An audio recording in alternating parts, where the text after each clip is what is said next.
तो after diastereomer के बाद हम मीसोफॉर्म की बात करेंगे। मीसो जो है, मीसो कंपाउंड बनते हैं due to plane of symmetry. वहाँ पे प्लेन ऑफ सिमेट्री अगर प्रेजेंट है, optically mesoform is optically inactive. Mesoform is optically inactive. Meso होंगे जो ऑप्टिकली इनएक्टिव होते हैं। तो यहाँ पे मैं मीसो कंपाउंड की बात करूंगा। तो मीसो कंपाउंड क्या होता है?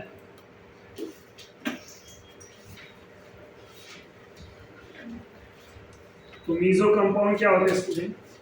कि जब कोई मॉलिक्यूल हो, उस मॉलिक्यूल में कोई प्लेन पास कर दूं और वो मॉलिक्यूल दो इक्वल पार्ट्स में डिवाइड हो जाए और दोनों इक्वल पार्ट्स एक दूसरे के मिरर इमेज हो जाए। इनका नेम है meso tartaric acid. Meso tartaric acid. ये कंपाउंड का नेम ही है मीसो टार्टरिक एसिड। मीसो का मीनिंग, ये मीसो आया नेमिंग में जो इंडिकेट कर रहा है दोनों ओएस सेम डायरेक्शन में होंगे। तो जब दोनों सेम डायरेक्शन में होंगे, इनको यहां से जब एक प्लेन पास करूंगा तो ये मॉलिक्यूल दोनों दो इक्वल पार्ट्स में डिवाइड हो जाएंगे और दोनों इक्वल पार्ट्स में डिवाइड हो रहे हैं तो मॉलिक्यूल ऑप्टिकली इनएक्टिव है। क्यों? क्योंकि ये डिवाइड हो रहे हैं, मतलब यहाँ पे प्लेन ऑफ सिमेट्री प्रेजेंट है। तो जिसमें प्लेन ऑफ सिमेट्री या सेंटर ऑफ सिमेट्री होते हैं वो ऑप्टिकली इनएक्टिव है। तो यहाँ मैं क्या लिख सकता हूँ कि mesoform is optically inactive. Mesoform is optically inactive. Optically inactive. तो मीसो कंपाउंड क्या होते हैं? Optically inactive. यहाँ तक कोई डाउट है? तो कोई भी मीसो ऑप्टिकली इनएक्टिव होंगे। अगर मैं दूसरे एग्जांपल की बात करूं, आप कोई भी मीसो की बात करें, ये भी एक मीसो कंपाउंड है। अगर ये मीसो कंपाउंड है तो ये होगा क्या? यहाँ एक प्लेन पास कर देंगे और प्लेन पास करने पे यहाँ पे पीओएस प्रेजेंट हो जा रहा है, दो इक्वल पार्ट्स में डिवाइड हो जा रहे हैं, तो molecule optically inactive. Optically inactive. OIA का मतलब है ऑप्टिकली इनएक्टिव। समझ में आया? ऑप्टिकली एक्टिव रहेगा तो मैं ओए लिखूंगा, इनएक्टिव है तो आई। समझ में आ रहा है? यहाँ तक कोई डाउट है? अब स्टूडेंट इसके बाद हम ऑप्टिकल एक्टिविटी नेचर की बात करेंगे। Optical activity nature in non chiral compound. In non chiral compound अभी तक जो डिस्कस किया है वो कौन से कंपाउंड के बारे में डिस्कस किया है? बिफोर दिस हमने सब कायरल और अकायरल ये सब पढ़ा था। ये पढ़ा था जो कायरल है और जिसमें पीओएस एंड सीओएस नहीं है। कायरल है बट जिसमें पीओएस एंड सीओएस नहीं है वो मॉलिक्यूल क्या हो जाएगा? Optically active. समझ में आ रहा है? बट जिसमें पीओएस आ गया, जैसे यहाँ दो कायरल है बट ये दोनों कायरल प्रेजेंट होने के बावजूद भी यहाँ पे क्या प्रेजेंट हो जा रहा है? POS, plane of symmetry, and due to plane of symmetry molecule is optically inactive. ये समझ में आ रहा है? ऐसे कोई मॉलिक्यूल में कायरल है और कायरल होते हुए भी उसमें सेंटर ऑफ सिमेट्री आ जाए तो मॉलिक्यूल ऑप्टिकली इनएक्टिव। तो आइदर पीओएस हो या सीओएस, दोनों के प्रेजेंट में मॉलिक्यूल ऑप्टिकली इनएक्टिव होगा। और जब दोनों एब्सेंट होंगे तो ऑप्टिकली एक्टिव कंपाउंड। समझ में आ रहा है? तो अब इसके बाद हम डिस्कस करेंगे optical activity nature in non chiral compound. Non chiral compound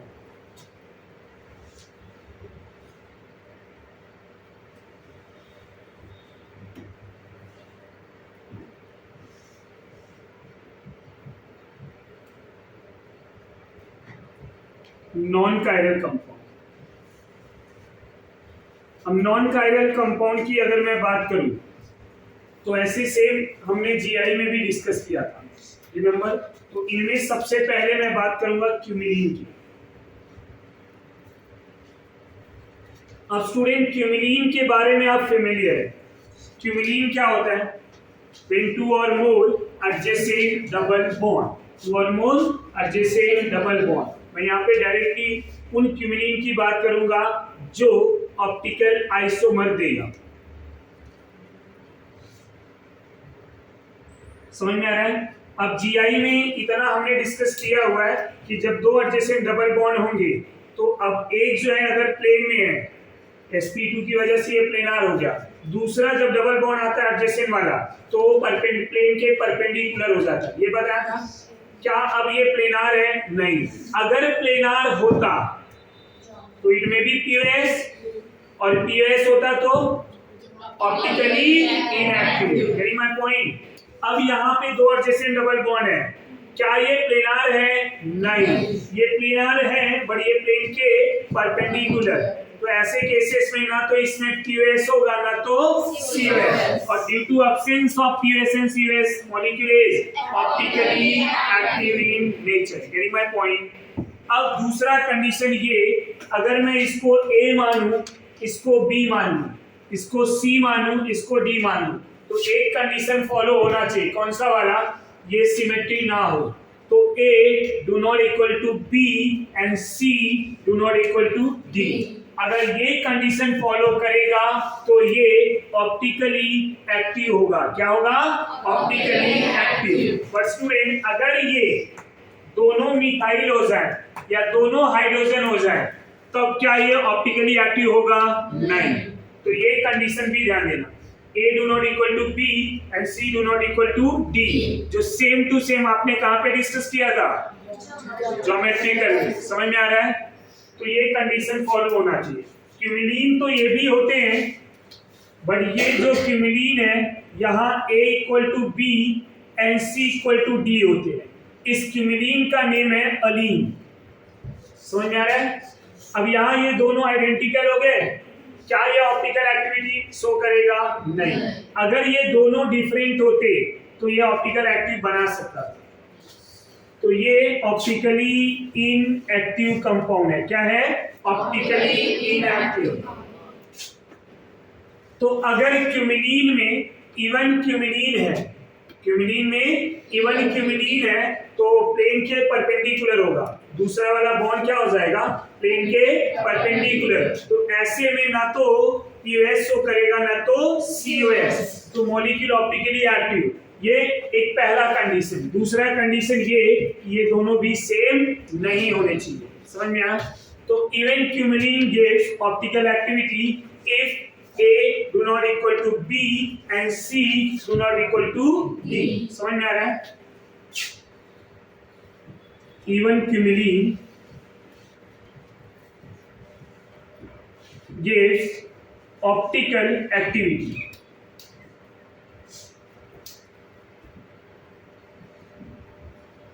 optical activity यहाँ पे लिखेंगे if A do not equal to B and A और B सेम नहीं होने चाहिए, C और D सेम नहीं होने चाहिए। A और C सेम हुआ चलेगा, B और D भी सेम हुआ तो भी चलेगा, इवन A और D भी सेम हुआ चलेगा, बट ये दोनों सेम नहीं होने चाहिए, इधर ये दोनों सेम नहीं होने चाहिए। यहाँ तक कोई डाउट, कोई confusion? As we know one double bond equal to one ring. समझ में आ रहा है? क्योंकि DU सेम है, तो अगर मैं डबल बॉन्ड को रिप्लेस कर दूं किसी रिंग से तब क्या हो जाएगा? If double bond is replaced by ring, condition 2, if double bond replaced by ring, जब डबल बॉन्ड को मैं रिंग से रिप्लेस करूंगा तब क्या होगा? तब होगा स्टूडेंट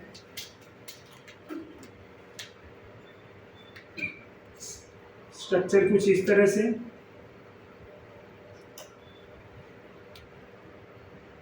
यहाँ पे भी वही कहानी, A do not equal to B। समझ में आ रहा है? सपोज यहाँ फ्लोरीन ले लूँ, यहाँ मिथाइल ले लूँ, क्या ये GI देगा? नहीं। क्या ये ऑप्टिकल आइसोमर देगा? हाँ। समझ में आया? क्या ये स्टीरियो आइसोमर देगा? समझ में आ रहा है? जो ऑप्टिकल या ज्योमेट्रिकल दोनों में से कोई भी दे तो स्टीरियो दे देगा। समझ में आ रहा है? तो ये भी ध्यान देना, ये मॉलिक्यूल स्टीरियो आइसोमर देगा, स्टीरियो में ऑप्टिकल, तो ये ऑप्टिकल आइसोमर शो करेगा या optical active isomer, optical active nature, right? क्योंकि A B सेम नहीं है, C और D सेम नहीं, इसको बोलेंगे it is a derivative of cumulene. कौन सा क्यूमिलीन? इवन क्यूमिलीन। किसका डेरिवेटिव है? इवन क्यूमिलीन, क्योंकि double bond is replaced by cyclic ring. समझ में आ रहा है? अब इन्हीं के जगह पे मैं दोनों डबल बॉन्ड रिप्लेस कर दूं। क्या कर दूं? दोनों डबल बॉन्ड। यहां फ्लोरीन, यहां इथाइल ले लूं, यहां क्लोरीन, इधर मिथाइल ले लूं। क्या ये ऑप्टिकल एक्टिव शो करेगा? तो आप बोलेंगे हाँ। रीजन क्या है? It is the example of even cumulene, और you can say derivative of even cumulene. तो ये क्या होगा स्टूडेंट? ये ऑप्टिकली एक्टिव कंपाउंड है, ऑप्टिकली एक्टिव कंपाउंड है। और ऐसा ही स्पाइरो होता था, याद है? तो it is example of spiro. पर स्पाइरो में भी क्या देना है? ये दोनों अटैचमेंट होना चाहिए। अटैचमेंट नहीं है तो ऑप्टिकली एक्टिव नहीं है। आपको खाली यही ध्यान देना है, कौन ऑप्टिकली एक्टिव होगा, कौन नहीं होगा, आपके एग्जाम में यही पूछा जाए। तो आपको एटलीस्ट ये पता होना चाहिए कि इवन क्यूमिलीन से बनने वाला हर कंपाउंड जिसका condition A not equal to B and C not equal to D, those molecule gives optical activity nature. समझ में आया? अब इवन क्यूमिलीन से कौन कौन बन सकता है? एक तो ये है, इसके जैसा ही ये है, डबल बॉन्ड को रिंग से रिप्लेस किया, दोनों डबल बॉन्ड को दो रिंग से रिप्लेस कर दिया। समझ में आ रहा है आपको? ये इवन है। अगर यहाँ पे 3 डबल बॉन्ड एडजेसेंट पे आ जाए तो 3 रिंग भी आ सकते हैं, 2 रिंग एक डबल बॉन्ड भी आ सकता है। तो क्या ऐसे केसेस में ऑप्टिकल एक्टिव होगा? नहीं, क्योंकि यहाँ क्लियरली मेंशन है इवन क्यूमिलीन। ऑड क्यूमिलीन देगा क्या? नहीं। So please keep in mind कि even cumulene gives optical activity, but odd cumulene gives geometrical isomer, GI देगा। और GI का कंडीशन हमने डिस्कस किया हुआ। अनदर एग्जांपल ले लूं मैं।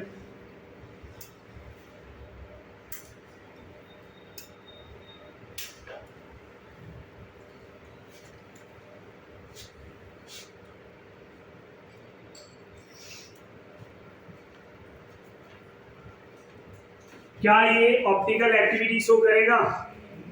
देखिए जरा, क्यों शो कर रहा है? क्योंकि इनकी वैल्यू 4 है, 1 2 3 4। समझ में आ रहा है? तो यहाँ पे ये क्या हो जाएगा? इवन क्यूमिलीन, इवन क्यूमिलीन का डेरिवेटिव, इवन क्यूमिलीन का डेरिवेटिव। तो ये क्या शो करेगा? Optical activity. समझ में आ रहा है? Optical active isomer. अब ये समझ में आ गया तो कुछ और भी कंपाउंड है। बाइफिनाइल, बाइफिनाइल बहुत ज्यादा है, बट आपके सिलेबस में एक सिंपल सा पॉइंट है, वही ध्यान देना है। आपके सिलेबस में एक ही पॉइंट से पूरा MCQ हो जाता है, तो उसमें मैं पॉइंट लिख रहा हूं, ऑर्थो टेट्रा सब्स्टिट्यूटेड। ऑर्थो, वो is a ortho, ortho tetra substituted, ortho tetra substituted biphenyl, biphenyl compound gives optical active isomer, optically active. समझ में आ रहा है? अगर हमारे पास बाइफिनाइल है और उस बाइफिनाइल में ऑर्थो पे टेट्रा सब्स्टिट्यूटेड है, क्या है? Tetra substituted at ortho position, तो कंपाउंड क्या शो करेगा? Optically active isomer. क्या शो करेगा? Optically active isomer. अब यहाँ पे देखना ये है कि बाइफिनाइल का स्ट्रक्चर कैसा होता है। फिनाइल एक बेंजीनिंग, बाइफिनाइल 2 बेंजीनिंग, ऐसा हो गया। अब इसमें ऑर्थो पोजीशन कौन सा होगा? अगर मैं आपको बोलूं कि स्टूडेंट ऑर्थो क्या है, ये बाइफिनाइल का कार्बन कार्बन बॉन्ड, तो यहाँ अगर ये 1 है तो ये क्या हो जाएगा? 2। इधर x एंड y मान सकता हूं मैं, and as we know 1 2 position is a ortho position. पर अगर मैं मान लूं कि सब्स्टिट्यूएंट इधर 3 या 4 पे प्रेजेंट है, तो क्या ये ऑर्थो होगा? नहीं। ये पोजीशन, ये 1 2 3 और ये 1 2, समझ में आया? ये भी 1 2 है, ये भी 1 2 है, both are 1 2। Getting my point? अब यहाँ पे भी कोई ग्रुप ले सकते हैं एक्स एंड वाई, समझ में आया? ये एक्स एंड वाई, तो ये मॉलिक्यूल जो है टेट्रा सब्स्टिट्यूटेड है, तो ये ऑप्टिकली एक्टिव आइसोमर शो करेगा। क्या शो करेगा? Optically active isomer, where X and Y is any group और मॉलिक्यूल। समझ में आ रहा है?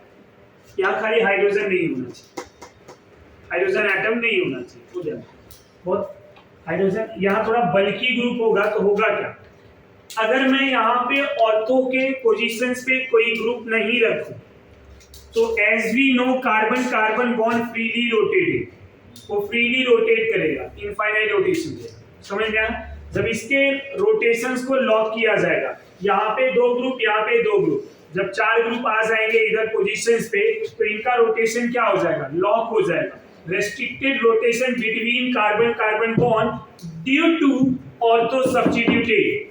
अब चारों ऑर्थो पे अगर सब्स्टिट्यूएंट आ गया तो यहाँ इनका रोटेशन क्या हो जाता है? लॉक हो जाता है। Getting my point? तो ऐसे केसेस में अब दो रिंग या दो डबल बॉन्ड एडजेसेंट पे होते हैं तो क्या होता है? पास पास होते हैं तो क्या होता है? दे आर नॉन प्लेनर, तो ये प्लेनर नहीं है। अदरवाइज यहाँ पीओएस अगर मैं दिखाऊं तो ये क्या हो जाएगा? ऑप्टिकली इनएक्टिव, तो ये प्लेनर नहीं है। तो प्लेनर नहीं है तो ये क्या कर रहा है? ये फुलफिल कर रहा है ऑप्टिकल एक्टिविटी के कंडीशंस को, तो ये मॉलिक्यूल ऑप्टिकली एक्टिव हो जाए। समझ में आ रहा है? तो ऐसे केसेस में ये मॉलिक्यूल ऑप्टिकली एक्टिव है। अब इनके कोई एग्जांपल की बात करूंगी,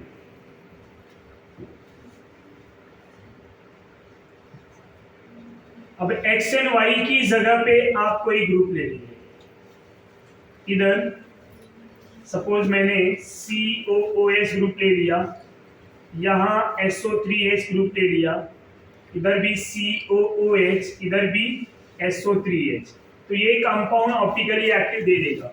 बट अगर यही पोजीशन मैं चेंज कर दूं, पोजीशन चेंज कर दूं, लाइक जो 1,2 ऑर्थो पे है अभी वही क्या कर दूं, यहाँ COOH है और इधर मैं ले लूं SO3H, या इधर SO3H ले लूं, इधर COOH, चार ग्रुप तो यहाँ पे भी है, पर क्या चारों ऑर्थो पे है? नहीं। क्या यहाँ टेट्रा सब्स्टिट्यूटेड तो है, बट मैंने क्लियरली मेंशन क्या किया है? Ortho tetra substituted, where O is ortho. ये ध्यान देना, शॉर्टकट में लिखा है पर रीडिंग आपको पूरा करना है। तो ऑर्थो सब्स्टिट्यूटेड होना चाहिए, पर ये है क्या? नहीं। तो क्या ये कंपाउंड ऑप्टिकल एक्टिव है? नहीं। समझ में आ रहा है आपको? ये पॉइंट भी ध्यान दें। अनदर एग्जांपल में कोई ग्रुप अलग ले लूं,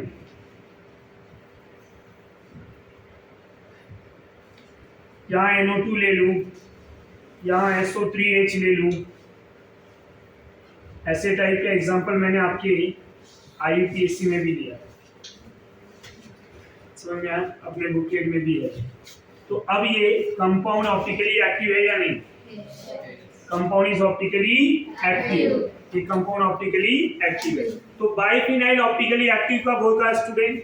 जब उसके ऑर्थो पे 4 सब्स्टिट्यूएंट प्रेजेंट होंगे। तो ortho tetra substituted compound is optically active. ये बहुत सिंपल सा लाइन है, ये लाइन याद रहा तो कोई भी कंपाउंड आप लिख सकते हो, और ये ऑप्शन में दिया जाता है। आपको ऐसे 4 ऑप्शन दे दिए जाएंगे, पूछेंगे कि which one is optically active and which one is not optically inactive. तो ऑप्टिकली एक्टिव का जो समझ में आया, कुछ ऐसे भी कंपाउंड दे देंगे। अभी जैसे बाइफिनाइल दे दिया और ये दे दिया, जो बच्चा कायरल सोच के सॉल्व करेगा तो कायरल वाला इसको ऑप्टिकली एक्टिव बना देगा, इसको इनएक्टिव बोलेगा, इसमें तो कायरल ही नहीं है। But there are some conditions where non-chiral carbon compound is also give optical activity nature. यहाँ chiral carbon नहीं है, यहाँ पे भी नहीं है, but ये सब क्या शो करे? Optical activity. समझ में आ रहा है? Note down.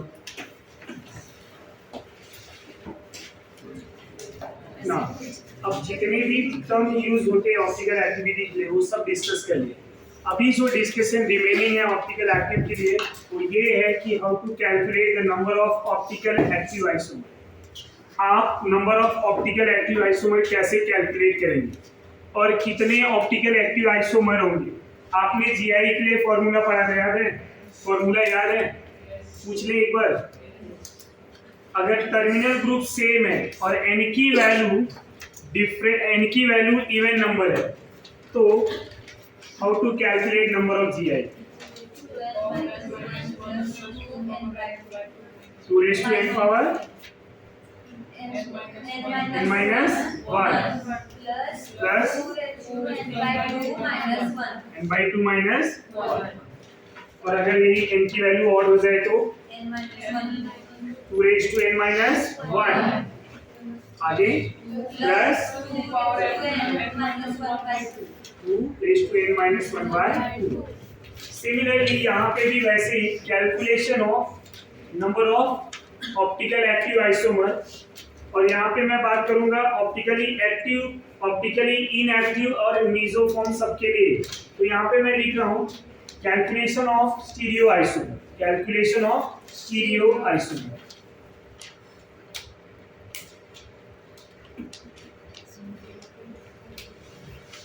स्टीरियो आइसोमर, आप स्टीरियो आइसोमर कैसे कैलकुलेट करेंगे? कैलकुलेशन ऑफ स्टीरियो आइसोमर, इनमें सबसे पहला जो केस होगा हमारा case 1, if terminal group are different, terminal group are different, और you can say for unsymmetric molecule. समझ में आ रहा है? मॉलिक्यूल क्या होना चाहिए? अनसिमेट्रिक। टर्मिनल डिफरेंट हुआ मतलब वो क्या हो गया? अनसिमेट्रिक। समझ में आ रहा है नहीं आ रहा है? तो फॉर अनसिमेट्रिक मॉलिक्यूल यहाँ पे number of stereo isomer, stereo isomer equal to 2 raised to n, where 2 raised to n is क्या होगा? n is equal to number of stereogenic centre, stereogenic centre. अब स्टीरियोजेनिक सेंटर में double bond भी आ सकते हैं, chiral carbon भी आ सकता है, जो भी कंडीशन है स्टीरियो आइसोमर के उस सब आ जाएंगे। मैंने ये नहीं लिखा है कि ऑप्टिकली एक्टिव, मैंने यहाँ पे स्टीरियो आइसोमर बोला है। समझ में आ रहा है? यहाँ तक कोई डाउट है? कोई भी कंफ्यूजन है तो आप पूछ सकते। अब स्टूडेंट यहाँ पे हम ऐसे भी लिख सकते हैं number of optically active isomer.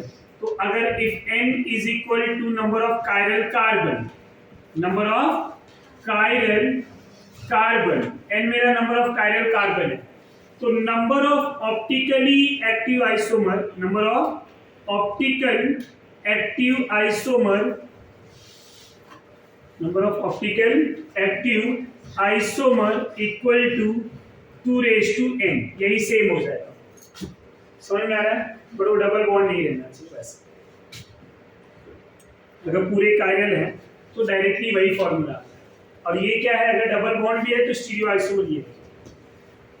यहाँ तक कोई डाउट है? Number of optical active isomer 2 raised to n, जितना ऑप्टिकल एक्टिव होगा फॉर कायरल केसेस, जब आपका कायरल कार्बन का केसेस है तो जितने ऑप्टिकल एक्टिव आइसोमर होंगे ना वही स्टीरियो आइसोमर भी होगा। Getting my point? तो number of optically active isomer equal to 2 raised to n, where n is a stereogenic center, n is stereogenic center। कुछ एग्जांपल ले रहा हूँ। लैक्टिक एसिड का एग्जांपल लिया मैंने। यहाँ पे कितने कायरल हैं? लैक्टिक एसिड में नंबर ऑफ कायरल कार्बन, ये क्या है? कायरल। तो n की वैल्यू 1। समझ में आ रहा है? n की वैल्यू क्या हो गया? 1।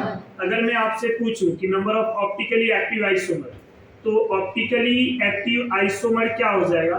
2 raised to 1, दैट मींस 2। तो आंसर क्या आया? 2। अब वो 2 कौन कौन से है पता है? एक OH राइट हैंड साइड है ना, दूसरा क्या हो जाएगा? Left hand side. समझ में आया? तो एक D है, दूसरा L हो जाएगा। यहाँ तक कोई डाउट? एक D है, दूसरा L हो जाएगा। अब आपने बहुत सारी कंपाउंड्स पढ़े हुए, तो मैं उन कंपाउंड्स की बात करूंगा।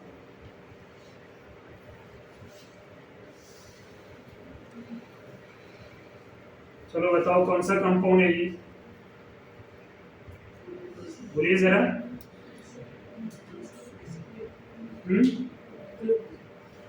नेम पता है या नहीं? डी ग्लूकोज यहाँ नंबर ऑफ कायरल कार्बन कितने हैं? How many number of chiral carbon? How many number of chiral carbon?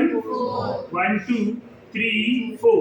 तो n की वैल्यू कितना आएगा? 4। n की वैल्यू 4। तो यहाँ n इक्वल टू 4 हो गया।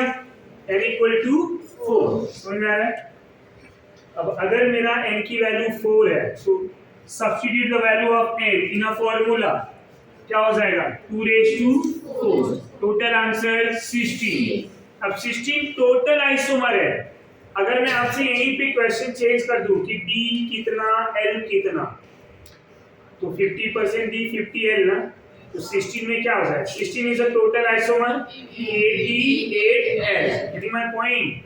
तो ये जो D ग्लूकोज है ना, उसके 8D आइसोमर होते हैं, कैपिटल D, और 8L आइसोमर। समझ में आ रहा है? अब वो 8 के 8 हम स्ट्रक्चर भी बना सकते हैं, वो बायोमोलिक्यूल में डिस्कस करेंगे। यहाँ पहले ये डिस्कस करें। यहाँ तक कोई डाउट है, कोई भी confusion? How to calculate number of isomer ये समझ में आ गया। अब एक एग्जांपल ये ले रहा हूँ, बहुत ध्यान देना।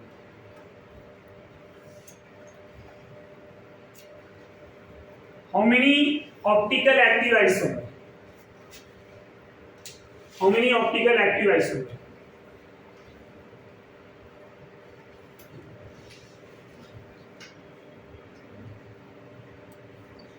एनीवन? पहले तो ये बताओ यहाँ n कितना है? n 2 है, बराबर।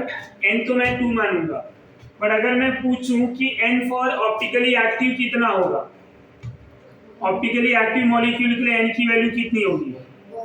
1, क्योंकि ये जो है ये कायरल है, ये जो है ये GI शो करेगा, दोनों जो है स्टीरियो आइसोमर शो कर रहे हैं। बट अब यहाँ क्वेश्चंस कई टाइप के बन सकते हैं। How many geometrical isomer? 2। How many optical isomer? 2। Total isomer जितना n की वैल्यू, तो टोटल के लिए ये भी n काउंट होगा, ये भी काउंट होगा, तो 1 and 1 2। जब टोटल पूछेंगे तो 2 रेज टू 2 क्या हो जाएगा? 4। समझ में आ रहा है आपको? तो number of optically active isomer 2 ही होगा, GI 2 ही होंगे, टोटल आइसोमर कितना होगा? 4। Total stereo isomer. समझ में आ रहा है? स्टीरियो आइसोमर कितने होंगे? नहीं समझा? तो यहाँ क्वेश्चन जो है आप कई टाइप से बना सकते हैं। यहाँ पे जो था, इसीलिए तो मैंने यहाँ पे लिखा हुआ है। देखो एक क्या लिखा है? Number of stereo isomer. फॉर्मूले को जरा ध्यान से समझिए।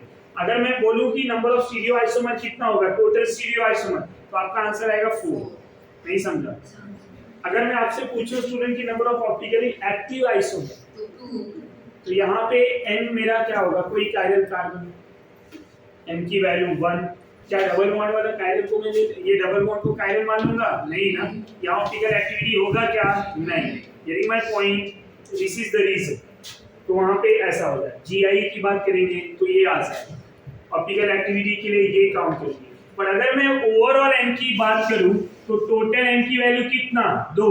टोटल आइसोमर 2 रेज टू 2 मतलब 4। Optically activity 2। समझा? तो कोई कंफ्यूजन है? ये भी ध्यान देना है आपको। ऐसे टाइप के एग्जांपल पूछा तो कंफ्यूज नहीं होना, और ये सब पूछा तो ये तो इजी है, ये बस ध्यान देने का। टर्मिनल डिफरेंट, क्या यहाँ सिमेट्री है? क्या इस मॉलिक्यूल में POS प्रेजेंट है? नहीं। COS प्रेजेंट है? नहीं। प्रेजेंट हो सकता है क्या? नहीं। इसमें हो सकता है? नहीं। समझ में आया? अब ये अगर समझ गया तो ये केस 1 था ना, केस 2 पे आते हैं। केस 2 क्या होगा अपना? फॉर सिमेट्रिक मॉलिक्यूल, सिमेट्रिक या टर्मिनल ग्रुप से, if टर्मिनल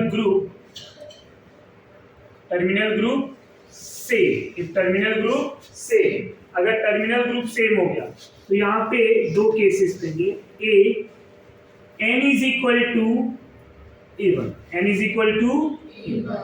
n अगर इवन है तो क्या करेंगे? क्या हो सकता है? 2 4 6, राइट? ऐसे केसेस में स्टूडेंट होगा क्या? Number of optically active isomer, number of optically active isomer. Optical active isomer को ना मैं स्मॉल a से डिनोट करूंगा। किससे डिनोट करूंगा? Small a। तो number of optically active isomer is 2n-1। क्या लिखूंगा? 2n-1, where a is number of optical active isomer, where a is number of optical active isomer. Number of optically inactive isomer, optically inactive isomer which is also known as mesoform, जिसको मैं क्या लिखूंगा? mesoform। समझ में आ रहा है या नहीं? mesoform is represented by small m, which is equal to 2n/2 minus 1, 2n/2 minus 1। ये समझ में आ रहा है? ये n/2 minus 1 एक साथ है, तो ध्यान देना। यहां तक कोई डाउट है? एक और पॉइंट पूछा जा सकता है, number of racemic mixture, number of racemic mixture. Racemic के लिए आपको क्या ध्यान देना है? a/2, where a is optically active isomer, a क्या है आपका? 2n-1/2। ऐसे भी कर सकते हैं ना, a/2, either calculation of a जितना है नंबर डिवाइड बाय 2, या ये फॉर्मूला डिवाइड बाय 2। तो क्या मिलेगा? Racemic mixture. Racemic mixture denoted by r। इससे डिनोट करूंगा मैं r से। ये समझ में आ रहा है? अब मैं यही आपसे पूछूं, student what is the total number of isomer? तो टोटल नंबर ऑफ आइसोमर क्या होगा? तो total number of isomer equal to 2n-1। Optically active और इनएक्टिव दोनों मिलाएंगे ना, टोटल आइसोमर में दोनों आएगा, प्लस 2n/2 minus 1। समझ में आ रहा है? ये टोटल आइसोमर हो गया। तो यू कैन से कि a plus m, where a is optically active, m is a mesoform, दोनों मिला के जो आएगा वो क्या हो जाएगा? Total isomer. ये समझ में आ रहा है? अब ये इतना फॉर्मूला बताया मैंने, अगर मैं आपको इस वाले में कुछ कोरिलेट करना चाहूँ, मैं आपसे पूछूं इसमें रेसमिक मिक्सचर कितना बन सकता है, तो आप क्या बोलेंगे? समझ में आ रहा है? 8, 50% D, 50% L। समझ में आ रहा है नहीं आ रहा है? तो इसमें 8 आइसोमर हो जाएंगे, जितना answer divide by 2 number of racemic. Optical active divide by 2 क्या हो जाएगा? रेसमिक। और नंबर ऑफ मीसोफॉर्म क्या होंगे? इसमें कोई मीसो बनेगा क्या? Is any mesoform? नो। समझ में आ रहा है? इसमें कोई मीसो नहीं बनेगा। उसका रीजन है, मीसो वहीं बनेंगे जहां प्लेन ऑफ सिमेट्री बन सकते। समझा? यहां प्लेन ऑफ सिमेट्री आई नहीं। Case 2, n is equal to odd ले लूं मैं, n मेरा अगर ऑड हो जाए तब क्या होगा? If n is equal to odd number, ऐसे केसेस में, अब यहां जरा ध्यान देना, यहां आपको पूरा माइंड यूज करना। यहां सबसे पहले मैंने स्टार्ट क्या किया है? Number of optically active isomer. यहां मैं क्या स्टार्ट करूंगा? तो ध्यान देना, total isomer is equal to 2n-1। ध्यान दो जरा, ये जो है ऑप्टिकली एक्टिव है, यहां जो है ये क्या है? Total isomer. क्या है? अब मैं लिख रहा हूं यहां पे, number of optically inactive isomer. Optically inactive isomer मतलब क्या लिख रहा हूं मैं? मीसोफॉर्म है या ना? मीसोफॉर्म। अब मीसोफॉर्म में क्या आएगा? मीसोफॉर्म मतलब m ना स्टूडेंट, m में क्या लिखूं मैं? Number of optically inactive isomer मतलब mesoform, which is equal to 2n-1/2। Reason क्या होगा स्टूडेंट? क्योंकि ये क्या है? ऑड है। समझ में आ रहा है? ये ऑड नंबर की बात कर रहा हूं मैं। तो 2 raise to n minus 1 by 2, 2 raise to n minus 1 by 2। यहाँ तक समझ में आ रहा है? अब होगा क्या, ये मिला क्या अपने को मीजो, ये क्या मिला टोटल। अब आपसे पूछूं number of optical active isomer क्या लिखेंगे, बोलो। Total minus m। अब अगर मैं बोलूं यहाँ अपने पास फॉर्मूला ऐसे a plus m is equal to this, समझ में आ रहा है? ये फॉर्मूला है। तो अगर मुझे खाली a निकालना है तो मैं क्या करूंगा, a अपने पास नहीं है, ये पूरा है हमारे पास, नहीं ये वैल्यू है और हमारे पास a नहीं है, तो क्या करूंगा, मीजो की वैल्यू दिया है, टोटल आइसोमर दिया है, तो a निकालना है, क्या करेंगे minus.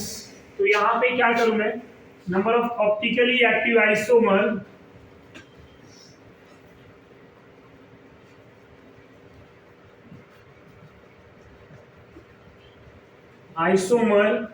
A equal to total isomer minus mesoform, है ना, minus m where m is mesoform. तो क्या हो जाएगा, total isomer is 2 raise to n minus 1। तो optically active A is equal to 2 raise to n minus 1 minus 2 raise to n minus 1 by 2। This is your number of optically active isomer. अब जो बच्चा ना इससे relate करेगा, मीजोफॉर्म ये और मीजोफॉर्म ये तो जीआई वाला रूल बराबर है, तो ये पता नहीं लॉन्ग तो नहीं बता दिया, क्योंकि ये नंबर ऑफ ऑप्टिकल ये तो होना चाहिए था टोटल आइसोमर और यहाँ प्लस आना चाहिए, ये तो सर ने ऐसा बता, बट ऑड नंबर के लिए यही फॉर्मूला है। For odd number total isomer क्या है, 2 raise to n minus 1, total number of isomer 2 raise to n minus 1, mesoform क्या हो जाएगा 2 raise to n minus 1 by 2, and optically active total isomer minus mesoform. Racemic की बात करें तो student, number of racemic mixture, racemic mixture कितने होंगे बोलिए जरा, a बाय 2, या तो ओवरऑल डिवाइड बाय 2 या तो जो ये आंसर आया उसका डिवाइड बाय 2। रेसमिक मिक्सचर को हम हमेशा कैपिटल R से डिनोट करेंगे, R is a racemic mixture. ये समझ में आ गया सबको, यहाँ तक कोई डाउट है? तो ये तो फॉर्मूला था for calculation of number of optically active, number of mesoform, total number of isomer. ये फॉर्मूला सबको समझ में आ गया है? अब इसके कुछ एग्जांपल ले रहा हूं, आपको हर एग्जांपल को इन्हीं टर्म में एक्सप्लेन करना। कभी कभी पूरा आइसोमर पूछा जाता है, कभी कभी ऐसा भी पूछ देगा नंबर ऑफ मीजोफॉर्म कितना बताओ, मीजोफॉर्म इसमें आएगा क्या, नहीं, तो आप लिखेंगे 0। हाउ मेनी मीजोफॉर्म, 0, इधर आएगा। समझ में आ रहा है? कुछ एग्जांपल लेते हैं।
ये सॉल्व करने में कैसे सॉल्व करना है, ये जो फॉर्मूला दिया हुआ है केस टू ए और बी पार्ट में, इनसे सॉल्व करना है। अगर मैं फर्स्ट की बात करूं, क्या ध्यान देंगे, ये कायरल, इनकी वैल्यू, इसमें ये कायरल, इनकी वैल्यू, समझ में आया? जो आंसर इसका आएगा एग्जैक्ट आंसर इसका आएगा सेम टू सेम। यहाँ पे n की वैल्यू कितना 3, n की वैल्यू 3, यहाँ पे n की वैल्यू 4 और यहाँ पे n की वैल्यू 5। समझ में आ रहा है? एंड ये जितने भी एग्जांपल है सबके टर्मिनल क्या है सेम। अगर मैं एक इवन नंबर का एग्जांपल ले लूं और एक ऑड नंबर का तो एक एक सॉल्व कर लेते हैं।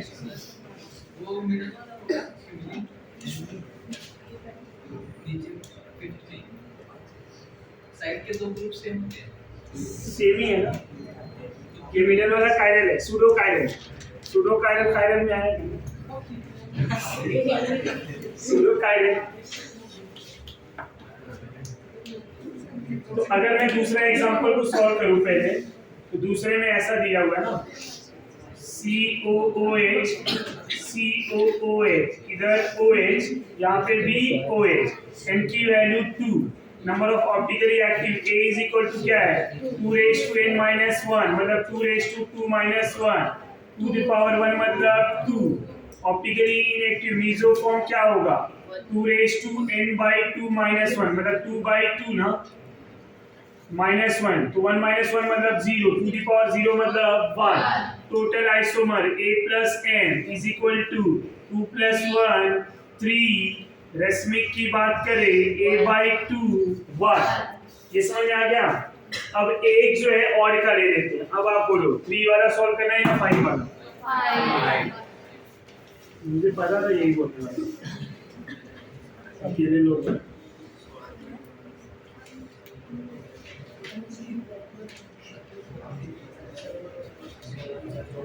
2 3 4 5 इनकी वैल्यू 5। क्या लिखेंगे नंबर ऑफ टोटल आइसोमर पहले इसमें निकाला था। Total isomer 2 raised to n minus 1 मतलब 5 minus 1 कितना आएगा 2 raised to 4 16 आइसोमर। अब मीसोफॉर्म के लिए फॉर्मूला क्या है 2 raised to n minus 1 by 2। 5 minus 1 by 2 मतलब 2 by 2 मतलब 4। ये समझ में आ गया? अब optically active is equal to total minus n तो 16 minus 4 मतलब 12। ये समझ में आ गया? कोई डाउट? ये हो गया। रेसमी कितना आ जाएगा 12 by 2 ना 6 पे है। ये समझा? तो इसी तरह बाकी भी कैलकुलेट कर लेंगे। तो ये how to calculate the number of optical isomer ये बता दिया आपको। अब ऑप्टिकल एक्टिविटी नॉन कायरल में कहाँ पे होगा ये भी बता दिया। तो ऑप्टिकल आइसोमर आपका कंप्लीट हो जाता है। So that's